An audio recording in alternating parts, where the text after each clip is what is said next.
Hello बच्चों, let us read this given question. So the given question says that the escape velocity of the body from the earth depends on.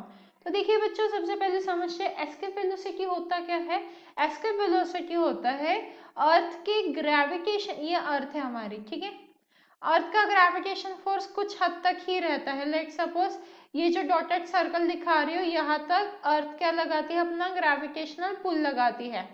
तो इस पुल के बाहर निकलने के लिए, मतलब यहाँ तक पहुंचने के लिए जो वेलोसिटी लगती है वो होती है एस्केप वेलोसिटी। एक बार आप इस ग्रेविटेशनल फोर्स के बाहर निकल गए कि आप इजीली फ्रीली मूव कर पाते हो। तो ये फोर्स के अराउंड, ये जो सराउंडिंग है ग्रेविटेशनल फोर्स की, उसके बाहर निकलने के लिए जो वेलोसिटी लगती है उसे एस्केप वेलोसिटी कहा जाता है। अब आप सोचिए ये किस पर डिपेंड करेगा, आप कहाँ से फेंक रहे हो इस पर डिपेंड करेगा, राइट। देखो आप अगर कुछ हाइट से फेंक रहे हो, लेट सपोज यहाँ से फेंक रहे हो, तो आपको कम वेलोसिटी देनी पड़ेगी क्योंकि डिस्टेंस क्या है, कम है।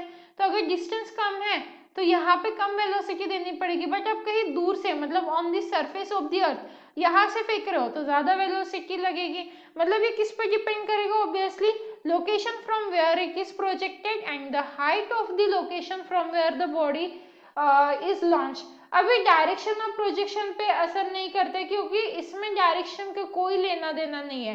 रही बात मास ऑफ द बॉडी की, तो एस्केप वेलोसिटी का फॉर्मूला हो जाता है अंडर रूट ऑफ 2gr। तो आप खुद ही देख सकते हो यहाँ पे मास कहीं पे पूछा नहीं गया है। दूसरा फॉर्मूला होता है twice g capital M upon r, ठीक है। तो आप देखिए एस्केप वेलोसिटी की अगर हम बात करते हैं तो यहाँ पे जो ये m है ये तो मास ऑफ द अर्थ है। तो यहाँ पे बॉडी का मास तो कहीं पर भी हमसे पूछा नहीं गया है।